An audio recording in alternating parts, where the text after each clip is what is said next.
काबे पर पहला हमला।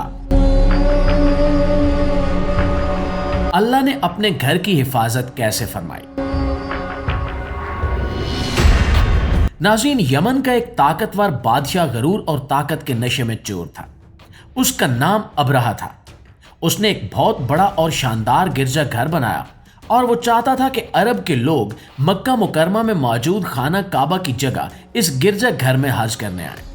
मगर अरब के लोग काबे को अल्लाह का घर समझते थे और इससे बेहद मोहब्बत करते थे।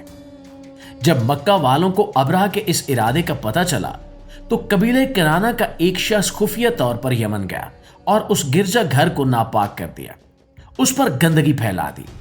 जब यह खबर अबरहा तक पहुंची तो वो गुस्से से आग बगोला हो गया। उसने कहा कि एक पुरानी इमारत मेरे बनाए हुए महल से ज्यादा इज्जत क्यों पाती है। आज मैं इस इमारत को जमीन बोझ कर दूंगा ताकि लोग हमेशा के लिए इसे भूल जाएं। अबरहा ने फौरन एक बड़ी फौज तैयार की। उस फौज के साथ बहुत बड़े बड़े हाथी भी थे। अरब के लोगों ने उससे पहले कभी जंग में हाथी नहीं देखे थे।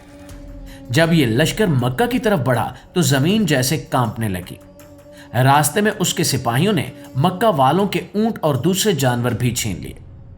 उनमें हजरत अब्दुल मुत्तलिब के भी 200 से ज्यादा ऊंट शामिल थे। जब यह खबर हजरत अब्दुल मुत्तलिब को मिली तो वो बहुत परेशान हुए, मगर उन्होंने हिम्मत नहीं हारी। उन्होंने फैसला किया कि वो खुद अबरहा के पास जाएंगे और अपने ऊंट वापस मांगेंगे। जब हजरत अब्दुल मुत्तलिब अबरहा के खेमे में पहुंचे तो अबरहा उनकी शख्सियत देखकर मुतासिर हो गया। वो निहायत बावकार और खूबसूरत इंसान थे। अबरहा ने एहतराम के साथ इन्हें अपने पास बिठाया और पूछा कि आप यहां क्यों आए। हजरत अब्दुल मुत्तलिब ने सुकून से जवाब दिया कि मैं जंग के लिए नहीं आया, मैं सिर्फ अपने ऊंट लेने आया हूं जो तुम्हारी फौज ने पकड़ लिए।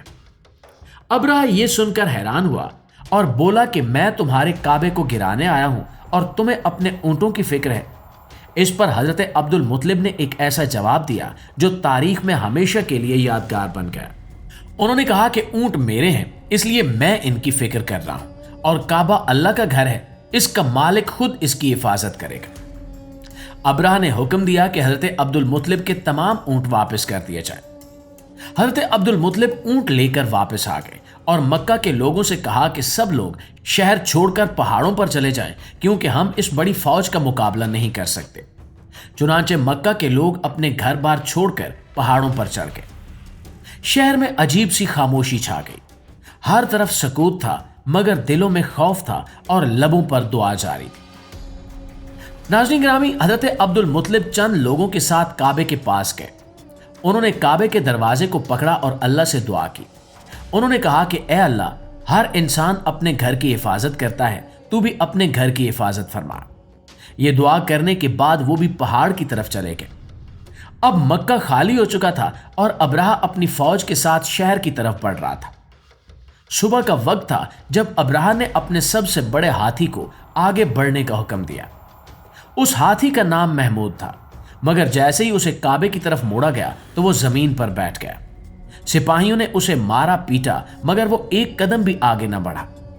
जब उसे यमन की तरफ मोड़ा जाता तो वो फौरन खड़ा हो जाता, मगर जैसे ही काबे की तरफ रुख किया जाता वो फौरन बैठ जाता।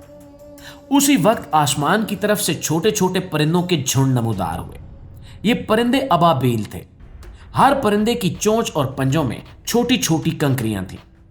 ये परिंदे अबरहा की फौज के ऊपर मंडलाने लगे और इन पर कंकरियां बरसाने लगे। वो कंकरियां आम कंकरियां नहीं थीं, बल्कि अल्लाह के अजाब का जरिया थी। जिस सिपाही को भी वो कंकरी लगती वो फौरन हलाक हो जाता।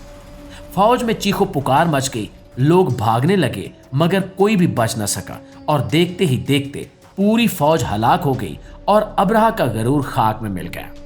प्यारे दोस्तों, ये वो अजीम वाकया था जिसे तारीख में असाबुल फील का वाकया कहा जाता है।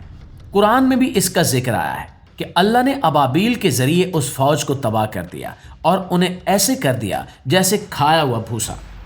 जब मक्का के लोग पहाड़ों से नीचे उतरे तो उन्होंने देखा कि खाना काबा बिल्कुल महफूज है और दुश्मन की पूरी फौज खत्म हो चुकी है। लोगों की आंखों में आंसू आ गए और दिलों में अल्लाह का शुक्र पैदा हुआ। उन्होंने खाना काबा के पास जाकर सजदा किया और अल्लाह की कुदरत को याद किया। दोस्तों, ये वाकया दरअसल एक बहुत बड़ी निशानी था کیونکہ اسی سال دنیا میں ایک ایسی عظیم ہستی کی آمد ہونے والی تھی جو پوری انسانیت کی تقدیر بدلنے والی تھی۔ اور کچھ ہی عرصے بعد حضرت عبداللہ اور حضرت آمنہ کے گھر وہ مبارک بچہ پیدا ہوا جسے دنیا آج حضرت محمد مصطفیٰ صلی اللہ علیہ وآلہ وسلم کے نام سے جانتی ہے۔ یہی وہ سال تھا جسے تاریخ میں عام الفیل یعنی ہاتھیوں کا سال کہا جاتا ہے، اور اسی سال اللہ نے دنیا کو یہ دکھا دیا کہ جب وہ چاہے تو اپنی قدرت سے سب سے بڑی طاقت کو بھی ایک لمحے میں مٹا سکتا ہے۔